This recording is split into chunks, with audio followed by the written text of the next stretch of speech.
Okay, so as I come to you from Scottsdale, Arizona, the Phoenix area, I think a question I got today. Oh, first of all, welcome to the Flipping and Wholesaling Houses in New York. I'm Michael Pinter, where I teach you how to start flipping or wholesaling houses in New York, or if you're already doing it, how to grow your business. So the question I got today was, should you virtually wholesale in other areas, or should you locally wholesale in the area that you live? So this is a question that I struggle with to this day.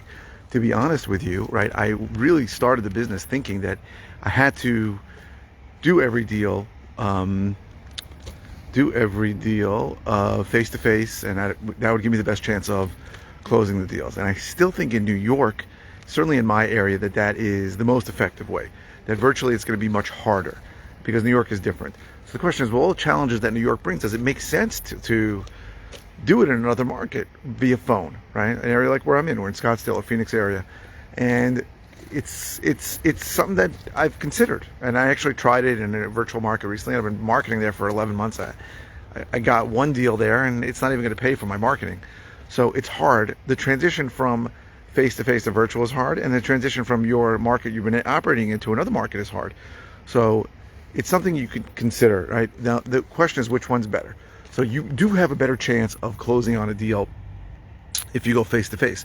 But the question is the time cost worth it, right? Because in theory, if I have, let's say, an unlimited amount of leads, and I can talk to and make offers to more people virtually, then maybe that's a better idea.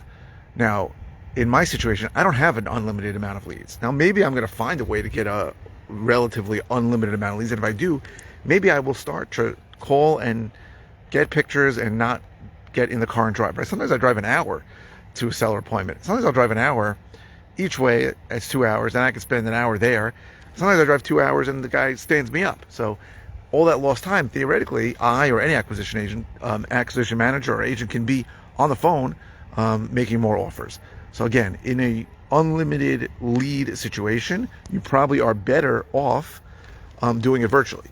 If you have a limited amount of leads, which is where I am right now, then I'm still doing it face to face. Now, I'm trying to hire an acquisition manager, and I'm only looking for somebody local. I'm looking for somebody who's going to go on these appointments instead of me. And I'm also trying to hire a dispositions manager, someone who's licensed, who's going to help me sell my deals. But the truth is that it's whatever really works for your specific way of doing things. So it's what you're geared towards. So you may look at my post about New York and say, New York sucks, right? It's different than every other guru's told me, and it is. It's different. So I'm going to do it in Topeka, Kansas, whatever it is. And you can do that. And you may look at all the things I've said about New York and say, wow, New York's unique. There's much less competition. You make more money. There's all these things about New York that people don't understand. And that might be the way you look at it. It's really, there's no right answer. But I believe that if you have a limited amount of leads, then you should try and close each one in the best way, which is by meeting them face to face. But if you have an unlimited amount of leads, then you should try and make as many offers as possible, and you can do that virtually, then that's probably the better way. So the question of whether you should be virtually wholesaling / getting deals to flip versus face-to-face wholesaling or getting deals to flip face-to-face, I think the question really is a lead issue. And for a lot of people, I think I'm on somebody's property here where I'm walking. For a lot of people, the issue of getting leads is not an issue. Is not an issue. So if you go to a lot of markets in the Midwest, like in Ohio, leads are really easy to come by. There are a lot of people I see these guys all the time, and they'll say leads are too easy to come by. I've never found that in New York. Now, I've only been going direct to seller for about 6 years, so I haven't, and I've dabbled in a bunch of marketing channels, and I'm sure I've screwed up a bunch of marketing. So the question really is, if one day I can unlock some magic key or magic lock that will allow me to get hundreds of leads a month, which I have never gotten, then should I switch to a virtual model? Or maybe I can pick the ones that seem like they need to meet in person. Like it's a conversation we can have with them. But if you're asking yourself, what should I do now? It's not an easy answer for me, right? Again, I'm somebody who has chosen to get in the car and drive to meet people.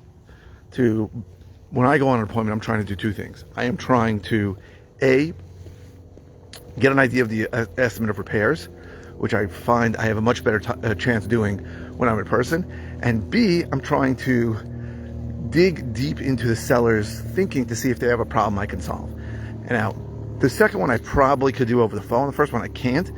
But the third thing I'm trying to do is I'm trying to build enough rapport that they like me, and even if someone else shows up who's not as good as me, maybe, and I don't think I'm that great, but if someone shows up that's not as good as me, maybe they will sell their house to me, or at least give me a shot to match another offer, that kind of thing. I'm trying to build some kind of rapport. Sunset's going down there. We should take a picture, get that in the back. I don't know if you can see it. You probably can't. So I think, you know, it's the way I built my business over the last 6 years, and I don't know if it's right or if it's wrong, to be honest with you. I guess in theory you could say if I wasn't driving around like an idiot all this time, maybe I would have been able to make more offers, and maybe I would have got more deals. Maybe. I don't know. But we all have stuff in our heads. And I remember when I really started in this business, I went to a John Martinez training, and he was like, yeah, if you get there face to face, you have a better chance of closing. So I'm like, okay, I'm going to do that. I was planning to do that anyway.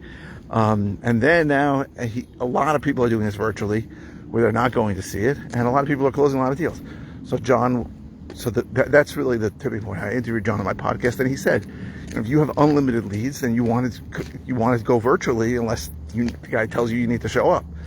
But if you have a limited number of leads, then you're better off giving yourself the highest chance to close them by meeting them in person. But it's, you know, now it's a question of New York versus other places. I would say the answer is, you know, people ask me where should I operate, and my answer always is I can't tell you where, but if you want to figure out what areas are better than others, the two things I would stick to are areas that you know, right? So if you're local to New York, you might want to stick to an area that you know, and the other one are lower priced areas, as opposed to higher priced areas.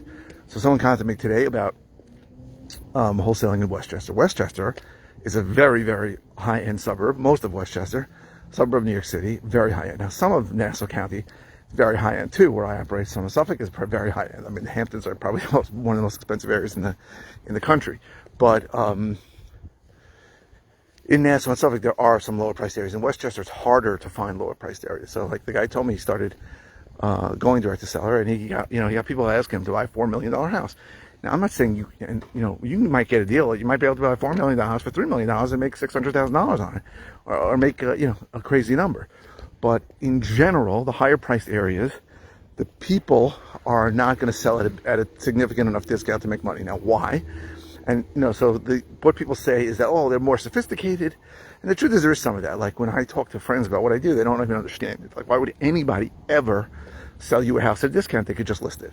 So you'll get that sometimes. But the truth is, if you think about it really deep down psychologically, if you're in an area where the ARV, the after repaired value, was $120,000, and you need to come in at 70% of ARV minus repairs, and you're going to come in at 80 or 60, so 70, that's psychologically not that big of a discount if the house is really in crappy shape.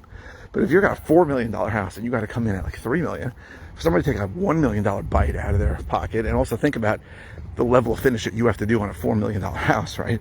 You got to do everything perfect, and it's got to look great, right? If you're doing a $120,000 house, there's different level of finish for sure. So it's just easier in general in the lower priced areas. That is the truth. So I hope this was helpful. If you're interested in all the ways I can help you, go to howtoflipnewyork.com. If you are interested in finding out about a course that I give that teaches how to do what I do, go to howtoflipnewyorkcourse.com. If you're interested in finding out more about one-on-one coaching, go to coaching.howtoflipnewyork.com. If you're watching on YouTube, please subscribe. If you're watching on any channel, please click the thumbs up. The likes really help me. And please keep the comments coming. I post 5 times a week, and I don't always know what to say. So you can ask any question. It doesn't even have to be about the topic you're watching. I try to respond to all comments within a day or two. And if it's a simple answer, I'll just reply with an answer. If it's something that I've covered before, I'll send you links to the videos. And if it's something new, I will do new video on it. So thank you very, very much for watching.